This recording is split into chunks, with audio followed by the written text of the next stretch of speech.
함께 나눌 하나님의 말씀은 구약성경 잠언 17장 1절로 12절까지 말씀입니다. 마른 떡 한 조각만 있고도 화목하는 것이 제육이 집에 가득하고도 다투는 것보다 나으니라. 슬기로운 종은 부끄러운 짓을 하는 주인의 아들을 다스리겠고 또 형제들 중에서 유업을 나누어 얻으리라. 도가니는 은을, 풀무는 금을 연단하거니와 여호와는 마음을 연단하시느니라. 악을 행하는 자는 사악한 입술이 하는 말을 잘 듣고 거짓말을 하는 자는 악한 혀가 하는 말에 귀를 기울이느니라. 가난한 자를 조롱하는 자는 그를 지으신 주를 멸시하는 자요 사람의 재앙을 기뻐하는 자는 형벌을 면하지 못할 자니라. 손자는 노인의 면류관이요 아비는 자식의 영환이라.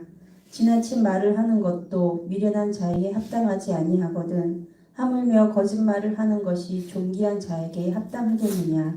뇌물은 그 임자가 보기에 보석 같은즉 그가 어디로 향하든지 형통하게 하느니라. 허물을 덮어주는 자는 사랑을 구하는 자요 그것을 거듭 말하는 자는 취한 벗을 이간하는 자니라. 한마디 말로 총명한 자에게 충고하는 것이 매 100대로 미련한 자를 때리는 것보다 더욱 깊이 박히느니라. 악한 자는 반역만 힘쓰나니 그러므로 그에게 잔인한 사자가 보냄을 받으리라. 차라리 새끼 빼앗긴 암곰을 만날지언정 미련한 일을 행하는 미련한 자를 만나지 말 것이니라. 아멘. 우리 함께 인사하겠습니다. 아시레 아시레. 자, 기도하겠습니다. 하나님의 은혜를 감사합니다. 하나님께서 주신 2024년 1월을 주의 은혜 가운데 보내게 하시고 2월 첫날을 맞이하며 월상 예배로 함께 모일 수 있도록 인도하신 것 감사합니다. 오늘 새벽 미명에도 감사합니다. 오늘 새벽 미명에도 하나님을 사랑하게 하여 주시고 또 하나님 월사건금과 또 하나님 다음 세대를 위해서 비전시화건금을 드리는 손길들을 주님 기억하시고 은혜를 베풀어 주옵소서. 하나님 2월을 살아가는 매일매일의 삶이 주와 동행하는 삶이 되게 하시고 주님이 주시는 지혜를 사모하며 하나님 아버지 그 지혜 가운데 통찰력 있는 삶을 통하여 하나님의 영광을 드러내기에 부족함이 없도록 인도하여 주옵소서. 이 시간도 주의 말씀을 나눌 때 말씀의 깨달음을 허락하여 주시고 말씀이 우리의 심령 가운데 잘 박힌 못과 같이 아로 새겨질 수 있도록 주님 인도하여 주옵소서. 감사합니다. 예수님의 이름으로 간절히 기도합니다. 아멘.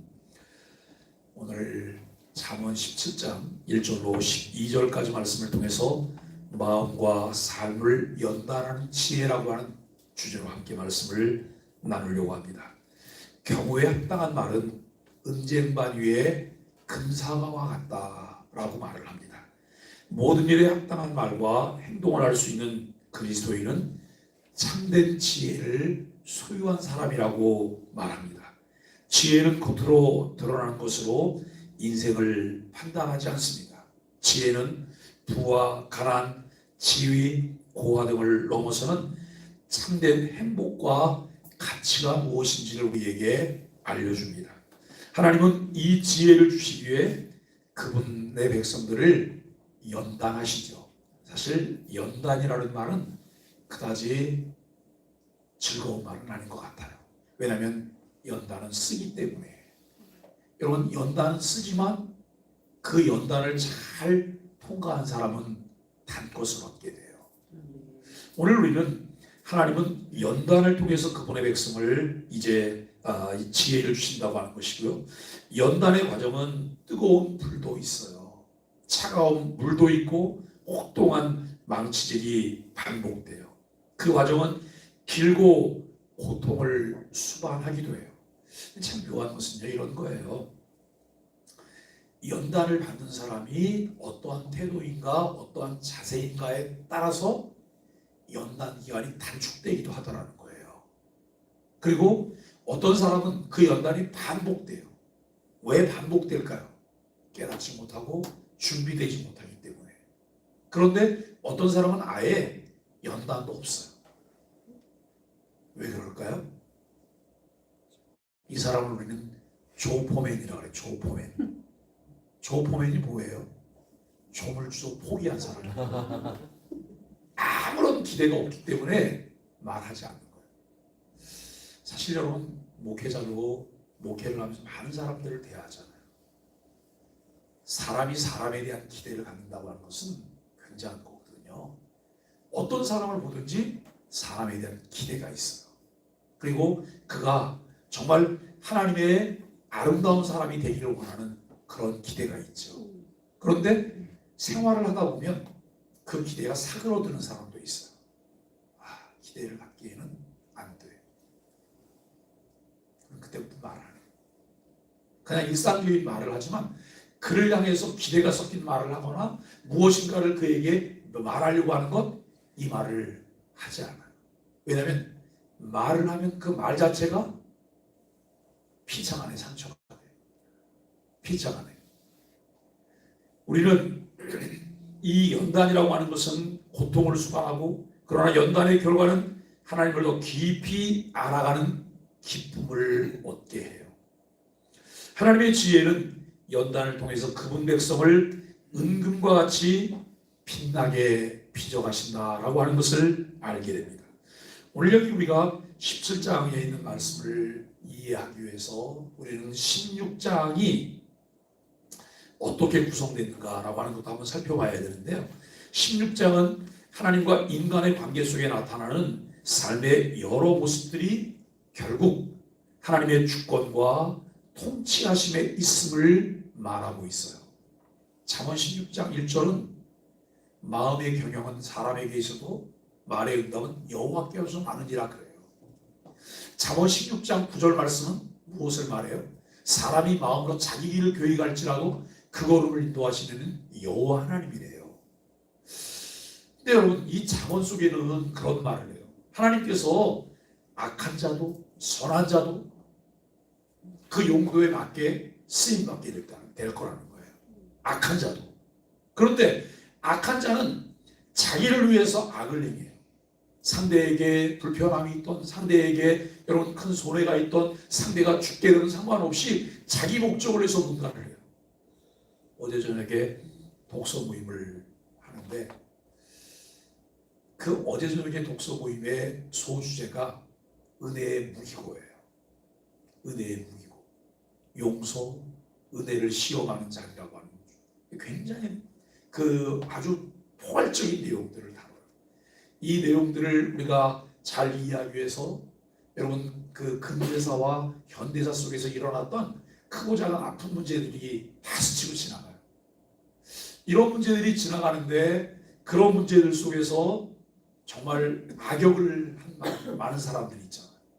우리가 여러분 히틀러, 스탈린, 그리고 우리가 여러분 또 이제 미국으로 더 건너와서 미국에서도 그 악역을 했던 사람들, 이런 사람들을 나열하면 이런 세상에 이런 사람들이 있어라고 하는 말을 하게 돼요.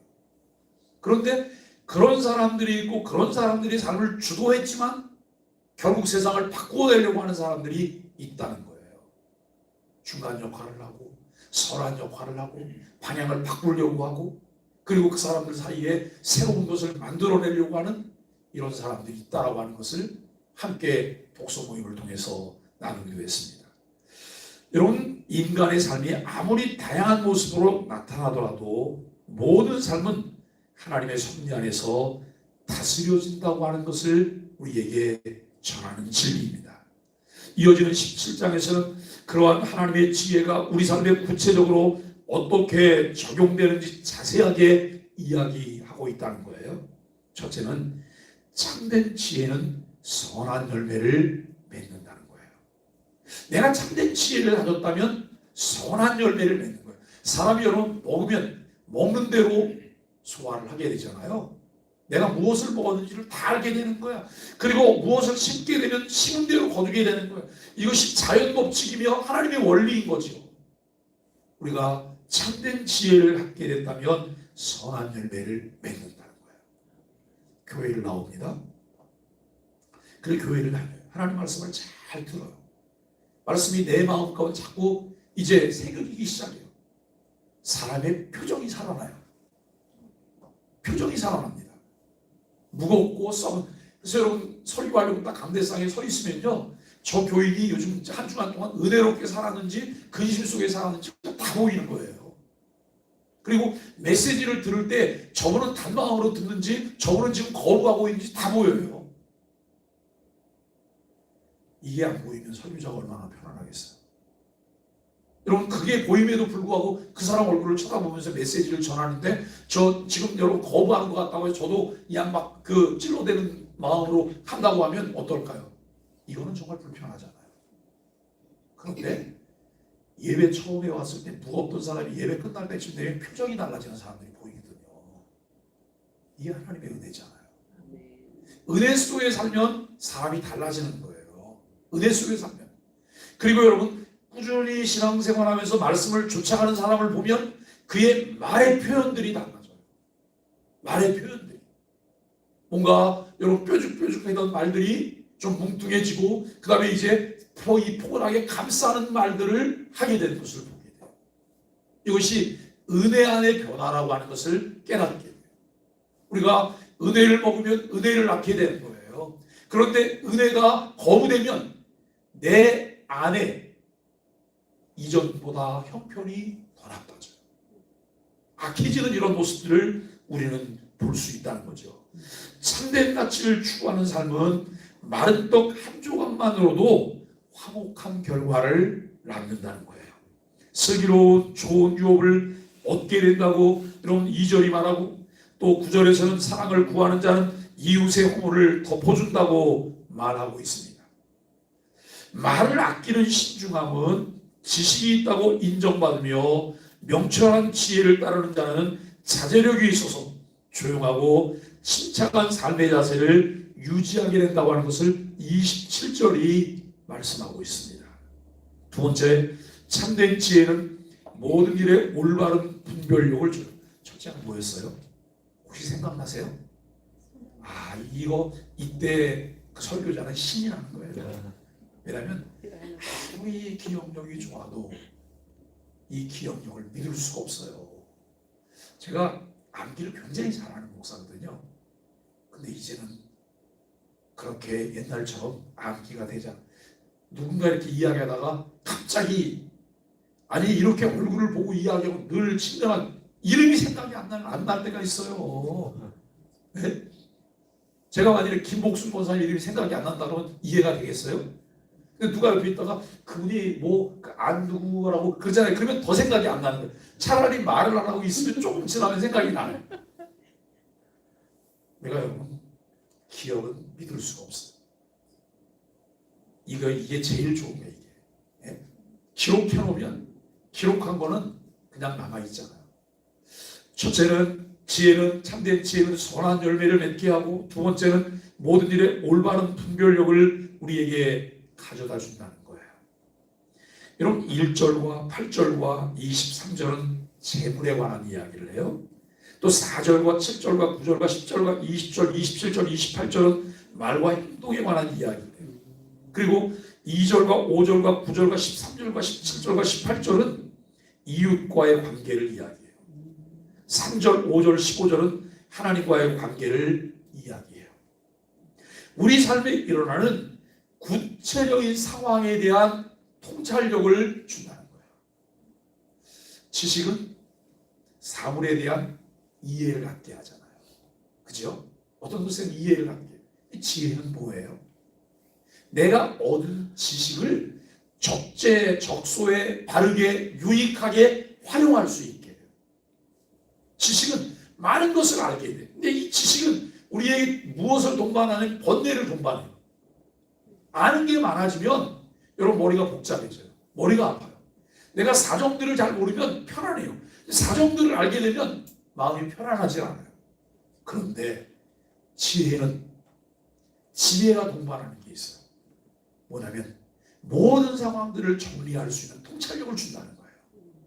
그 상황에서 이거 내가 개입을 해야 되는지 피해야 되는지, 아니면 이것을 어떻게 유익하게 만들어 갈 수 있는지, 아니면 상황을 더 나쁘게 해서 악의 소굴을 만들 것인지, 거기에 대한 분별력을 우리에게 줘요. 그래서 여러분, 지혜는 우리의 삶을 빛나게 만드는 거예요. 지혜는 우리로 하여금 정말 건강한 사람으로 살아가도록 만들어주는 것이다라고 하는 것을 우리가 생각하게 돼요. 여러분, 삶의 기준이 무엇일까요? 삶의 기준은 누가 뭐라 그래도 변하지 않는 성경이에요. 우리가 성경은 진리라고 말해요. 저는 성경이 진리입니다라고 말하면 이 가슴에 아픈 상처가 하나 있어요. 아마 이게 제가 죽을 때까지 늘 생각이 날 것 같은데요. 신대원 1학년 때 첫 번째 이제 과제물을 만났어요. 우리 교수님 중에, 구약학 교수님 중에 아주 고약한 교수님이 한 분 계세요. 지각을 하잖아요. 지각을 하면 결석 처리를 하세요. 무조건. 그런데 지하철 파업을 해갖고 제가 학교를 청담동으로 다녔잖아요. 그런데 인천에서 청담동까지 가면 그냥 전철 타고 버스 타고 안 막히면 80분 정도 걸려요. 근데 지하철 파업하고 뭐하고 그러면 아침에는 차도 많이 놓치게 되니까 시간도 걸리면 지하철 파업해갖고 단체로 한 60명 정도가 지각을 했어요. 단체로. 그런데 전원 다 결석 처리를 한 거예요. 저는 반장도 아닌데 제가 교수님 찾아가서 교수님 이거 좀 너무하신 거 아니에요? 상황이라는 것도 고려하셔야 돼요. 그랬더니 뭐라고 말하냐면 집에서 몇 시에 나왔대요? 집에서 7시 안 돼서 나왔죠. 9시 수업이니까 6시에 나와. 교수님 6시면 아직 새벽 기도하고 아직 그 교회에서 나오지도 않았을 때예요. 학생이 새벽 기도가 왜 필요해? 공부해야지. 오만정이 다 떨어지는 이야기를 하세요. 제가 졸업사정회를 할 때 이분이 제 담당이었어요. 그분이 뭐라고 말하냐면 졸업해? 이러면 졸업해? 근데 제가 그분 과목인데 한 주의 책을 한 권씩 읽고 요약해서 내야 되는 거예요. 그래서 그 당시 첫 번째 만난 책이 뭐냐면 주의 말씀은 진리이다라고 하는 책이에요. 정말 열심히 읽고 제대로 한번 해본다고 그 책을 한 권에서 냈잖아. 그런데 돌려받았는데 F를 3개를 써갖고 준 거예요. 그 제가 이 교수님 책을 안 읽는다고 했어요. 한 학기 동안 책을 한 15권을 읽어야 되는 거예요. 그러니까 사실 그 교수님들도 좀 분수가 있어야 되는데 왜 그러냐면 과목이 그거 하나만 있는 게 아니잖아요. 우리가 한 학기에 이수해야 되는 학점들이 있는데 그 학점 교수들마다 들어오면 다 자기 과목에 비중을 두게 하려고 해요. 그러면 죽어나는 건 학생. 근데 그걸 잘 소화하면 교수가 수지 맞아요? 아니에요. 제가 수지 맞는 거예요. 너무 힘에 버거운 거예요. 근데 이분은 그 책을 읽어서 내지 않으면 그 과목을 이수하기는 어려워요. 우리가 적어도 여러분 60점은 넘어야 F를 면하는 것 아니에요? 제가 그 주의 말씀은 진리이다라고 하는 책만 하나 해서 내고 하나 한 번도 안 했어요. 정말 한 번도 안 했어요. 그랬더니 다들 걱정해요. 점수는 어떻게 받냐? 점수는 어떻게 받냐? 과락될 거 아니야? 근데 권총 안 싸고 끝났어요. 시험 잘 봤죠. 우리가 여러분 이 참 삶 속에서 무엇을 할 때 주의 말씀이 우리의 삶 가운데 질적 기준이에요. 근데 우리는 정말 그리스도인들이라고 할지라도 삶의 기준을 성경에 두려고 하는 사람들이 얼마나 있어요.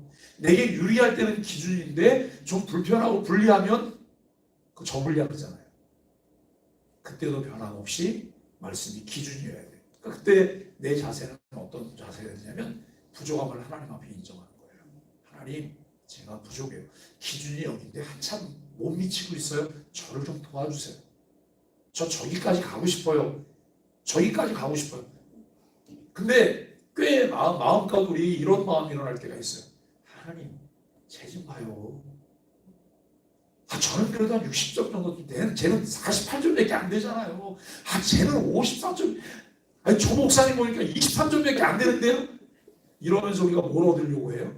위안을 얻으려고. 그리고 자기 합리화를 하려고 해요. 그거 필요 없잖아요. 우리가 봐야 될 건 뭐예요? 기준이에요. 기준을 향해서 우리는 가야 된다라고 하는 거예요.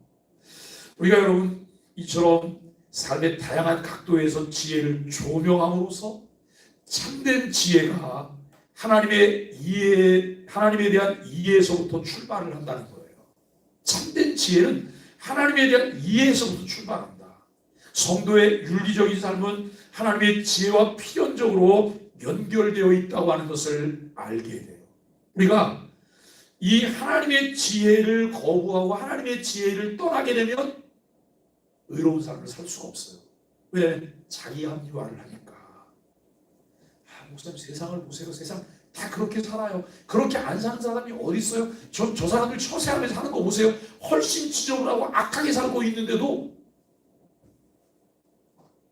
우리가 여러분 그 사람들이 우리의 모델이 아니잖아요. 올해 우리가 2024년도를 시작하면서 제가 그런 말씀을 드렸어요. 금년 2024년도를 하나님께서 우리에게 선물로 주셨습니다. 우리는 똑같이 원석을 몇 개 받으셨다고요? 365개의 원석을 받으셨는데 이것을 어떻게 갈고 다듬어서 최고의 상품을 만들 것인지는 우리의 책임입니다. 벌써 원석 몇 개 쓰셨어요? 31개 쓰셨어요. 31개. 그죠?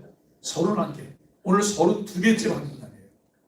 그러면 이 31개의 그 원석을 어떻게 여러분 다듬으셨나요? 어떤 모양으로 만들어서 여러분 삶 가운데 진열을 하고 계신가요? 그걸 우리가 보셔야 되잖아요. 제가 위기의 아이들과 학교를 할 때 아이들이 오면 그 아이들을 바라보고 저는 그 아이들이 이쁜지 모르겠어요. 근데 솔직히 그냥 일반적인 눈으로 보면 뭐가 이뻐요? 문신 나고 그리고 처음 날 학교를 오는데 쓰레빠 슬슬슬 끌고 들어오고 어떤 애는 껌 씹으면서 들어와요. 별로 다 있어요. 그런데요, 이쁜 눈으로 보려고 하니까 얼마나 이쁜지 몰라요. 제가 그 아이들을 늘 원석이라고 말해요. 다듬어지지 않은 원석이다. 제 마음에 너희들 나를 잘 만났다. 내가 제대로 깎여진 보석이 되도록 도와줄게 라고 하는 거예요. 그런데 조금 시간이 지나면 그 마음이 통하기 시작해요. 처음에 뭐 아주 뜻대로난 표정을 지으면서 이렇게 들어왔던 아이들이 이렇게 보면 아주 활짝 웃으면서 인사하기도 하고 저기 걸어오다가 저를 보면 딱 뛰어오기도 해요. 그리고 안 들러올 때는 교장실을 들러요. 이렇게 들여다보고 안녕하세요. 맛있는 거. 그리고 좀 지나니까 자기네 주머니에 있는 걸 갖다 놓기도 하더라고요. 아, 이게 사람 사는 맛이지. 그러지 않아요? 그게 사람 사는 맛이에요. 오늘 우리는 교회 생활도 마찬가지예요. 내가 하나님에 대한 이해에서부터 참된 지혜가 출발한다고 하는 것을 우리가 알아가야 돼요. 성경을 통해 하나님을 배우는 거예요. 하나님을 알아가는 거예요. 오늘 여기 3절 말씀을 통해서 여러분 은과 금을 연단하는 것은 무엇일까? 또 인간의 마음을 연단하는 분은 누구일까를 우리가 보게 돼요. 도가니와 풀무는 은과 금을 연단하고 여호와 하나님은 무엇을 연단하실까요? 인간의 마음을 연단하시는 거예요. 인간의 마음과 삶을 연단하세요. 여러분 은과 금의 원석에는 불순물이 많아서 원석 자체에는 아무런 가치가 없어요. 반드시 은과 금 본래의 가치와 아름다움을 내기 위해서는 정련 과정이 필요해요. 용광로를 통해서 이것을 이제 녹여내고 그리고 순금을 채취하고 이런 과정들이 필요해요. 원석에서 은과 금을 추출하기 위해서는 도가니 안에 고온의 풀무로 정련되어야 되는 것이죠. 인간의 마음도 마찬가지입니다. 아담의 범죄로 인해 우리 마음은 창조 본연의 모습을 잃고 죄악으로 뒤덮이게 되었습니다. 따라서 인간의 마음이 하나님이 창조하신 본래의 선하고 아름다운 모습으로 변화되기 위해서는 반드시 연단 과정이 필요하다는 거예요. 이 과정은 보통 고난을 통해 찾아와요. 참 고난, 혹독한 고난, 말도 못하는 고난, 이 고난이 찾아오는 거예요. 이사야 48장 10절에 보니까 보라 내가 너를 연단하였으나 은처럼 하지 아니하고 너를 고난의 풀무불에서 택하였노라 라고 말씀을 하고 있어요. 여러분, 고난을 좋아하고 고난을 반기는 사람이 아무도 없잖아요. 우리는 사실 고난이 온다 그러면 그 고난 반가워요? 하나도 안 반가워요. 하지만 고난을 통한 연단이 없다면 우리 마음속 죄악은 사라지지 않아요. 진정한 하나님의 그리스도 하나님의 이 성도로 거듭날 수가 없어요. 고난의 대명사인 욥기 23장 10절이 있어요. 그가 나를 단련하신 후에 내가 순금같이 되어 나오리라. 그가 나를 단련하신 후에 내가 순금같이 되어 나오리라. 근데요, 가끔 바보 같은 사람도 있더라고요. 이 바보는 진짜 바보예요. 똑똑 바보가 아니고 진짜 바보예요. 어떤 사람이냐면 수업료는 다 지불했는데 얻은 건 아무것도 없어요. 이거 진짜 바보 아닙니까? 우리가 여러분 정말 값비싼 수업료를 지불했어요. 그렇다면 그 수업을 통해서 내가 얻어낼 수 있는 건 다 얻어내야 되잖아요. 이게 중요한 거예요. 여러분, 교회에서 교회 녹을 먹고 있는 사람들이 누구예요?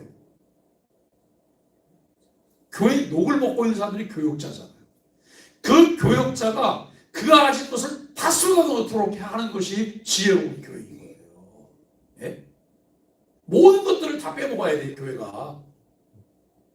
그러기 위해서 여러분, 교역자 고유의 일을 자꾸 하게 해야 돼요. 교회를 사랑하고 주님을 사랑하는 사람은 여러분 거기에 초점을 맞춰요. 그 일에 전념하도록 하는 거예요. 왜냐하면 교역자는 하나님께 헌신한 자들이거든요. 헌신한 자들이에요. 자기를 드리려고 구별된 길을 걸어가고 있는 거예요. 그렇다면 모든 것을 다 쏟아놓도록 하는 것이 현명하다라고 하는 것을 생각해요. 여러분, 우리는 고백한 말을 마음에 새기며 기억해야 합니다. 내가 가장 견디기 힘들었던 고난이 있었다면 그 고난은 무엇이었을까요? 그 일을 통해 하나님이 내게 하신 일들은 무엇일까요? 정말 견디기 어려워요. 하나님, 나 견디기 어려워요. 어느 또 사람들은 가끔 여러분 그 견디기가 어려울 때는 뭐라고 그러지? 하나님, 저를 좀 데려가시면 좋겠어요 라고 하는 그런 기도도 해요. 이게 얼마나 하나님 앞에 오만방자한 기도인지 몰라요. 주님 뜻대로 해주세요. 길을 열어주세요. 주님이 해주세요. 이 기도가 필요하잖아요. 저를 좀 데려가 주세요. 데려갈 권한은 하나님에게만 있어요. 하나님이 알아서 하세요. 하나님이 알아서. 네? 하나님이 알아서 하는 것을 주제넘게 우리가 자꾸 이야기를 하게 된단 말이에요. 오늘 우리는 이 은과 금을 정하는 도구인 도가니와 풀무는 사람이 만들어냈어요. 그러나 도가니와 풀무는 은과 금을 정렬할 수는 있지만 사람의 마음을 연단하지는 못해요. 즉 인간의 방법으로는 인간의 마음을 연단할 수 없어요. 우리가 흔히 착각하는 것 중에 하나는 인간의 기술과 방법으로 인간의 마음을 변화시키고 바꿀 수 있다고 생각하고 있는 거예요. 그리고 이런 생각을 바탕으로 심리학이나 뇌과학 등 인간에 관한 연구와 탐구를 통해서 나름대로 논리적이고 합리적인 다양한 접근법들을 개발했어요. 이 MBTI나 애니어그램 여러 가지 대화법들을 통해서 사람을 바꿀 수 있다고 생각해요. 이러한 기술은 인간 발달 단계를 이해하는 데 도움을 줄 수는 있어요. 하지만 근본적인 마음의 변화는 이룰 수 없어요. 마음은 여호와 하나님만이 연단하실 수 있어요. 여러분 그렇게 믿으세요? 여호와 하나님만이 우리의 마음을 연단하여 바꾸실 수가 있어요. 성령의 강력한 역사와 이 고난의 풀무를 통해서 하나님이 직접 이루어 가세요. 그 과정이 고통스럽고 힘들더라도 순종함으로 우리 삶을 온전히 주님께 내어드릴 때 우리는 진정한 마음의 변화를 경험할 수 있습니다. 8절 말씀을 통해서요, 영향력을 주는, 삶에 영향력을 주는 것이 있어요. 삶에 영향력을 주려고 하는 것이 있어요. 그것이 무엇일까요? 뇌물이요. 뇌물은 줘도 안 되고 받아도 안 되는 거예요. 그죠? 뇌물은 줘도 안 되고 받아도 안 되는 거예요. 여러분, 이 뇌물을 방지하기 위해서 우리나라에 무슨 법이 생겼어요? 김영란 법이 생겼어요. 김영란 이분의 남편이 누군지 아시죠? 강지원 변호사예요. 저는 위기학교를 할 때 강지원 변호사하고 여러 차례 만났어요. 우리 학교 와서 특강도 했어요. 그리고 호통치는 판사인 천종호 판사와도 여러 차례 만났어요. 지금도 아마 그분들은 와서 저 교회에서 특강 좀 해주세요 그러면 아마 열일 제쳐놓고 달려오실 거예요. 그런데 그 강지원 변호사는 정말 정직하게 살려고 애를 쓰세요. 그리고 건강에 참 관심이 많으세요. 이 김영란법이 왜 생겼나요? 지나치고는 안 된다 이거예요. 필요 이상으로 하는 것, 이것은 영향을 준다는 거예요. 올곧게 가려고 하는데 뇌물이라고 하는 것을 써서 변칙적인 방법들을 사용하려고 해요. 내게 유리한 게 아닌데 뇌물을 사용해서 내게 유리한 쪽으로 가져오려고 해요. 근데 여러분, 진짜 좋은 그리스도인들은 어떤 사람인지 아세요? 내게 불리한 것을 내게 유리하게 만들면 내게 유리한 것 때문에 누군가 불리함을 당하는 사람이 있다고 하는 것을 생각할 줄 아는 사람이 그리스도인인 거예요. 근데 이게 평상시 우리 마음에 이게 잘 되나요? 안 되잖아요. 신앙이 깊어진다, 점진적인 성화를 통해서 예수님을 닮아간다. 그때 우리에게 이루어지는 게 무엇일까요? 이런 것들이에요. 정도를 걸어가는 것, 그리고 내가 불의한 일을 탐하는 것, 정직하지 않은 것을 내가 취하는 것, 이것이죠. 저는 늘 그런 생각을 해요. 누가 누구를 통제할 수 있을까? 누가 누구를 관리할 수 있을까? 아무리 관리해봤자 저 사람 속여먹으려고 하면 고도의 방법들을 통해서 다 속여먹는 거예요. 그런데 우리는 누구 사람의 통제를 받는 것이 아니라 누구의 통제를 받아요? 하나님이요. 하나님의 말씀의 통제를 받는 거예요. 그것이 우리로 하여금 정직하게 살 수 있는 가장 좋은 척도인 것을 우리는 알아요. 사랑하는 여러분, 저는 목회를 하면서 늘 부교육자의 관계에 거기에 방점을 두고 있어요. 나는 저분들을 돕는 사람이다. 저분들을 돕는 사람들이다. 저분들이 좋은 그리스도인으로 또 좋은 사역자로 그들의 남은 세계를 주님과 관계 속에서 자신을 헌신하고 돕는 사람이다. 관리는 누가 하세요?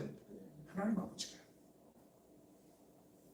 우리 교육자들이 이 사실만 발견하면 눈치봄 없이 자신을 쏟아부을 수 있는 거예요. 눈치봄 없이. 그런데 자꾸 관리를 하려고 해요. 통제하려고 해요. 여러분, 교육자들 위해서 기도 많이 해주세요. 교육자들은 특별한 사람들이에요. 왜냐하면 우리 교육자들도 다 자기 삶에 대한 욕망이 있잖아요. 어제 저녁에 제 아들하고 문자를 주고 왔는데 제 아들이 이렇게 말해요. 아빠, 금년에 월급이 올랐어요. 얼마나 올랐는데? 얼마 올랐대? 몇 개 많이 올랐네? 작년에 동결했거든요. 그래서 금년에 조금 더 많이 주네요. 좋겠다 야. 좋겠다. 모든 사람들은 내 삶의 수준을 좀 더 높여가기를 원해요. 우리 여러분 교육자들은 사실 그거 적은 사람들이에요. 적은 사람들입니다. 그렇다면 교육자는 뭘 먹고 살아요? 성도들의 기도를 먹고 사는 거예요. 성도들의 기도와 하나님 주신 은혜를 먹고 사는 거예요. 여러분 기도해 주시고 존중해 주시고 그들이 마음껏 기쁨으로 때로는 불구덩이를 향해 가면서도 웃으면서 걸어갈 수 있도록 해주셔야 돼요. 왜요? 그 일을 위해서 태어난 사람들이잖아요. 그 일을 위해서 헌신한 사람들이잖아요. 요즘 신대원을 졸업하고 사역을 하지 않는 사람들이 굉장히 많아요. 안 가겠다는 거예요. 교육전사 안 하겠다는 거예요. 왜냐하면 교육전사 하는 분이 차라리 가서 그 시간 알바하겠다는 거예요. 너무 가슴이 아파. 사명을 잃어버린 소리예요. 왜냐하면 왜 교육전사 과정이 필요할까요?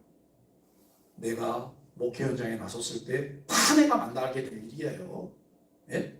두루두루 경험하고 그것을 인턴 과정을 통해 잘 배우는 것, 이것이 교회를 건강하게 만드는 거예요. 우리가 여러분 우리 교회 부교육자들이 충분히 공부하게 하고 준비하게 하는 것, 이게 결국은 하나님의 나라를 위한 거예요. 아, 이분들 우리 교회 있다 다른 데 가신다고요? 다른 데 가면 그분들은 다른 데 가서는 마귀 일을 하세요? 아니잖아요. 하나님의 일 하시잖아요. 왜 여러분 우리가 지역교회, 로컬 처치에만 관심을 가지세요? 우주적인 교회에 대한 그림이 우리에게 있잖아요. 전체 하나님의 나라를 바라보면서 내가 사람을, 여러분 우리 교회가 사람을 잘 키워냈어요. 하나님은 다른 곳에서 복을 주시는 거예요. 간혹 이제 전도하신 우리 이장은 뭐 그런 얘기를 나눕니다만, 전도해요. 전도하면서 그건 우리 교회만 오게 해요? 아니요. 가까운 교회 나가세요. 가시기 편안한 교회 가세요. 라고 말씀드려요.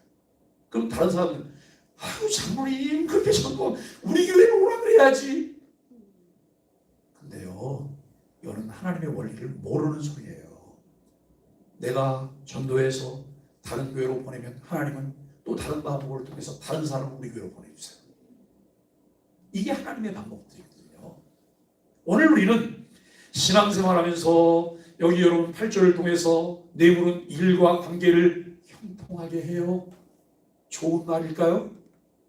일과 관계를 정말 형통하게 해요. 그것을 받은 사람의 마음과 판단력을 마비시키고 탐욕의 노예가 되게 만들어요. 그래서 내가 원하는 방법으로 술술술 모든 일들이 잘 되게 해요.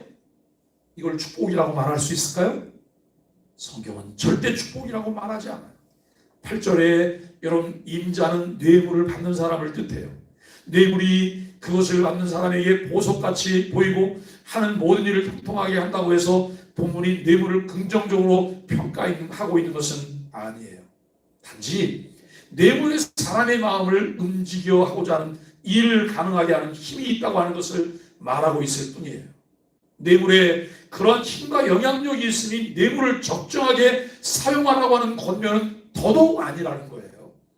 본문은 하나님의 공의를 강조하는 지혜자의 교훈으로 오히려 뇌물을 경계하라고 가르치고 있어요. 뇌물은 사람의 마음을 사로잡고 판단력을 흐리게 해주는, 뇌물을 주는 자에게 무조건 호의를 베풀게 하는 만큼 뇌물을 받을 만한 자리에 있는 사람은 그러한 위험성을 알고 경계한다고 하는 것을 말하고 있어요. 여러분, 인간의 마음은 타락해서 악으로 가득 차 있어요. 그래서 예레미야가 이 부분을 어떻게 표현하고 있냐면 예레미야 17장 9절에서 만물보다 거짓되고 심히 부패한 것은 인간의 마음이라는 거예요. 시궁창보다 더 지저분한 것은 인간의 마음이에요. 시궁창은요, 물 부어갖고 씻겨나가면 깨끗해져요. 그런데 인간의 마음은 그 속에서 부패가 부패를 낳는 이 모습을 우리는 보게 돼요. 부패한 마음의 특징은 탐욕입니다. 그리고 탐욕을 채우는 가장 쉽고 빠른 방법은 뇌물이에요. 속담에 기름 먹인 가죽이 부드럽다고 하는 말이 있어요. 뇌물을 먹이면 일이 순조롭게 잘 풀린다고 하는 의미예요. 왜 여러분 기업하거나 뭘 하는 분들이 비자금을 만들지? 그 비자금 왜 만들어요? 선한 일 하려고 그러죠. 좋은 일 하려고. 때가 이 명절 때가 되면 쌀 나누기 어려운 사람들 찾아가서 주고 뭐하고 뭐 이러려고 비자금 만드시는 거 아닌가요?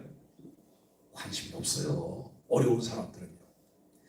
나에게 영향을 주고 내가 하는 일을 잘 해줄 만한 사람들을 찾아서 그것이 필요하지 않은 사람들에게 가서 그걸 주는 거예요. 그러니 그냥 어려운 사람은 쌀 10kg만 줘도 너무 감사하게 생각하잖아요. 그런데 그 사람들은 쌀 10kg 좀 하고 만족할 사람이 있어요? 아니에요. 큰 걸 줘야 돼요. 큰 걸. 그래서 비자금이 많이 있어야 돼요. 이 비자금을 통해서 여러분 방향을 바꾸는 거예요. 그만큼 뇌물은 사람의 마음과 판단력을 마비시켜요. 그렇기 때문에 그리스도인은 처음부터 뇌물을 거절하는 것이 마땅해요. 여러분, 뇌물 앞에서 마음이 흔들렸던 경험이 혹시 있을까요? 아, 목사님, 제가 뇌물을 받을 만한 위치에 있지 않거든요. 그게 제일 감사한 거예요. 네? 뇌물을 받을 만한 위치에 있지 않아요. 저희도 이 일반 세상에서 여러분 선거하면 옛날에 공신 주고 술을 사주고 했잖아요. 교회 정치에도 여러분 선거운동이 대단해요. 돈 많이 써요. 전 그래서 그거 싫어해요. 제가 교회에 있는데 제 동기가 있어요. 그분은 학교 교장 출신이에요. 늦게 신학 공부를 해서 이제 저희 동기인데 전화가 오고 목사님 교회 좀 한번 가보고 싶어요. 와서 평상시에 저거 친하지도 않았고 그리고 관심도 없던 사람이에요. 그래서 목사님 왜 오는데요? 목사님 오는 건 환영이지만 왜 오시는데요? 제가 미리 알고 있었거든요. 이분이 총회 교단 총무 출마를 하는 거예요. 그래서 그냥 오고 싶대요. 그래서 내가 속으로 완전히 시꺼먼 쓰네. 예? 속다 보이니 시꺼먼 쓰네. 그래서 왔어요. 와서 한참 이야기를 하다가 이제 밥 먹으러 나갔어요. 근데 저를 제껴놓고 자기가 밥 계산을 하려고 하는. 목사님 나 밥 사주려고 왔어요? 물어봤어. 아 여기 내 동네인데 왜 남의 나아가래 와갖고 목사님이 지금 뭘 하려고 그러냐고. 어? 내가 목사님 동네 나중에 가면 나보다 밥값 내라 그럴 거예요? 저는 논리가 그렇거든요. 우리 동네 왔으면 제가 대접해야죠. 대접했어요. 근데 끝나고 난 다음에 봉투를 하나 줘요? 이게 뭔데요? 그랬더니 다 드리는 거래. 목사님 저 이거 주지 마세요. 이거 받을 수도 없고 받아도 저는 목사님이 표 안 줍니다. 왜냐면 목사님이 저를 찾아왔기 때문에 표 안 줍니다. 제가 그 얘기를 했거든요. 이 선거 때가 되잖아요. 그러면 총회할 때 후보들이 숙소까지 다 잡아줘요. 숙소까지 잡아주고 숙소 안에 먹을 거 다 떠나요. 그래서 우리 인천도에는 총회하기 전에 모여서 만일에 서울에 산다 그러면 연천쯤에서 하룻밤 자요. 우리끼리 연락이 빗발치고 올 거예요. 후보마다 목사님 내가 너왜 어디 있냐고. 아 우리는 아주 좋은 모처에 있다고. 그런 상대 후보가 제공해주는 어디에 있는 줄 알고 막 그냥 정신들이 없죠. 왜냐면 우리도 표가 여러 표니까. 저희는 그리고 나서 총회하는 날 시간 다 돼갖고 그리고 가요. 그럼 와서 후보들마다 와서 속삭거리고 얘기해요. 들을 마음도 없고요. 왜냐면 정말 총회를 위해서 일하려고 하는 분에게 표를 줘야죠. 우리가 원하는 건 그거잖아요. 오늘 우리는 우리의 삶 속에서 늘 우리가 잘 분별해야 될 만한 일들이 그런 일들이라고 하는 거예요. 이 탐욕스러운 마음이 들 때 어떻게 그것을 다스릴 수 있는지 나눠봐야 돼요. 그것을 다스리기 위해서 우리가 어디로 가야 되는 거예요? 하나님 말씀 앞으로 가야 되잖아요. 성령의 인도하심 앞에 무릎 꿇어야 되잖아요. 여러분 인간의 마음은 악으로 가득 차 있고 인간의 탐욕은 끊이지 않아요.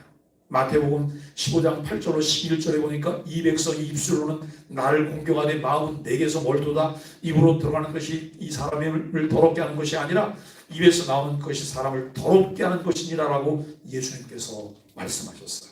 또 입에서 나오는 것들을 마음에서 나오는 것이니 이것이야말로 사람을 더럽게 하느니라라고 말을 해요. 그러면서 마태복음 15장 18절로 20절에서는 마음에서 나오는 것은 악한 생각, 살인, 가는, 음란과 도적질과 거짓 증거와 비방이니 이런 것들이 사람을 더럽게 하는 것이다 라고 말을 해요. 여러분 이 말씀을 하면서 잠언 4장 23절의 말씀을 우리가 상기하게 해요. 잠언 23장에서는 우리 뭐라고 말하냐면 4장 23절에서는 무릇 지킬 만한 것 중에 더욱 내 마음을 지키라. 무릇 지킬 만한 것 중에 더욱 내 마음을 지키라. 왜요? 생명의 근원이 이에서 남이니라 라고 말씀을 하고 있어요. 인간의 마음을 연단하시는 하나님을 신뢰하며 온전히 말씀에 순종해 매 순간 마음을 지키는 것이 성도가 살아야 될 거룩한 삶인 것을 생각하게 됩니다. 이런 말씀을 이제 정리를 해봅니다. 오늘 우리는 정말 하나님을 통해서 얻은 지혜는 거룩해요. 편견과 거짓이 없어요. 뇌물을 의지하지 않아요. 공의 하나님을 의지하는 지혜를 우리에게 제공해요. 긍휼과 화평을 추구하고 의의 열매를 맺는 지혜로 우리에게 제공돼요. 그런데 그 지혜는 어디서 올까? 다 같이 한번 따라해 주세요. 위로부터 내려지는 거예요. 위로부터 하나님이 우리에게 주시는 지혜인 거예요. 우리가 전에 야고보서 강해를 함께 할 때 야고보서 3장을 통해서 다 나눴던 말씀입니다. 위로부터 내려지는 하나님의 그 지혜를 따라서 우리가 살아갈 때 바른 길로 행할 수 있으며 전능자의 도우심 안에서 평안을 누리며 살게 된다라고 하는 것을 우리는 생각하게 되어집니다. 그럼 심리학자 중에 정신 분석학자인 에리 프롬이라고 하는 사람이 있어요. 이 사람이 쓴 사랑의 기술이라는 책이 있습니다. 그 사랑의 기술이라고 하는 책에서 사람은 지속해서 사랑의 기술을 배워가야 한다라고 말해요. 사랑의 기술을 배워가야 한다. 여러분, 결혼하고 나면 남편을 더 사랑하기 위해서 사랑의 기술을 잘 배우세요. 그냥 결혼하고 나면 내 거니까, 그죠? 그다음부터는 사랑스러운 것보다는 허물이 더 많이 보이죠. 아니, 결혼하기 전에는 그렇게 이쁘게 하고 다니더니 집에서 잠을 깨서 보니까 침을 흘리는 자국도 있고 눈곱도 있고. 아내는 남편이 똑같아요. 그때부터 우리에게 필요한 기회는 사랑의 기술을 배우는 거예요. 여러분, 씨름 하잖아요. 씨름은 삿바 싸움이라고 해요. 삿바 싸움. 그 삿바를 어떻게 잡을 것인지 그 기술을 익히는 거예요. 우리가 옛날에 이만기, 이봉걸, 그 다음에 강호동 이런 사람들을 보면 힘도 있지만 기술도 있어요. 어떻게 하면 우리가 사랑의 기술을 배울까? 어떻게 하면 지혜를 우리가 배울까? 교회를 통해서 다른 거 배우지 마세요. 하나님 말씀을 배우세요. 교회를 통해 하나님 말씀을 배우셔야 돼요. 하나님 말씀을 배우면 우리가 교회의 삶을 어떻게 살아야 되는지, 우리가 교회 안에 사람들과 관계를 어떻게 가져가야 되는지, 교회 밖의 사람들과 어떻게 관계를 가져가야 되는지, 하나님과 어떤 관계를 가져가야 되는지를 알게 돼요. 그러나 하나님 말씀을 배우지 않잖아요. 교회 다니면서 더 악해져요. 교회가 생지옥이 돼요. 여러분, 성경에 답이 있고 길이 있습니다. 성경을 배우시고 성경을 통해 하나님 주신 은혜 속에 살게 되기를 간절히 바랍니다. 우리 아침기도 함께 하실까요? 소망의 아침기도. 사람의 마음을 연단하시는 하나님, 그 사랑의 손길에 저를 맡깁니다. 마음과 삶 늘 정결하게 지킬 수 있도록 도와주옵소서. 일상에서 하나님의 지혜를 따라 바른 선택을 하며 참 평안을 누리며 온 마음 다해 사랑하게 하여 주옵소서. 예수님의 이름으로 간절히